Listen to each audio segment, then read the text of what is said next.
விஷயம் என்னன்னா, இதுல இருக்கிற சயின்ஸே நீங்க நினைக்கணும். Reticular activation system, law of attraction, secret of magic in winners have you. அப்ப இது 3 கொஸ்டின் இருக்கு. இது என்ன 3 கொஸ்டின் அப்படின்னு பாத்தீங்கன்னா, reticular activation system, law of attraction, secret of magic in winners. First பாத்தீங்கன்னா இதெல்லாம் வின்னர்ஸ் கிட்ட இருக்கிற ஒரு முக்கியமான விஷயங்களா நான் நினைக்கிறது. ஸோ நம்ம நிறைய பேரை பார்த்துருப்போம், அவங்க கிட்டேயும் நமக்கும் எந்த ஃப்ரீக்வன்சி, அதை வச்சு நான் உங்களுக்கு ஒரு எக்ஸ்பீரியன்ஸா சொல்றேன். ரெட்டிகுலர் ஆக்டிவேஷன் சிஸ்டம் அப்படின்னா நம்மளோட மைண்டோட அல்காரிதம். நமக்கு எப்படி யூடியூபுக்குலாம் அல்காரிதம் இருக்குன்னு சொல்றோமோ அந்த மாதிரி மைண்டோட அல்காரிதம். இப்போ ஃபார் எக்ஸாம்பிள், நான் இந்த எக்ஸாமுக்கு படிக்க வேண்டாம் அப்படின்னு நான் முடிவு பண்ணேன்னா என்னோட மைண்ட் அதுக்கான எவிடன்ஸை பூரா ப்ரொடியூஸ் பண்ணும்.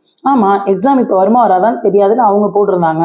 எக்ஸாம் வந்தாலும் ஒழுங்கா நடக்குமா நடக்காதுன்னு இவங்க போட்டிருந்தாங்க. எக்ஸாம் வரவே வராதுன்னு அவங்க போட்டிருந்தாங்க. ஸோ இதெல்லாம் அப்ப நம்ம எதுக்கு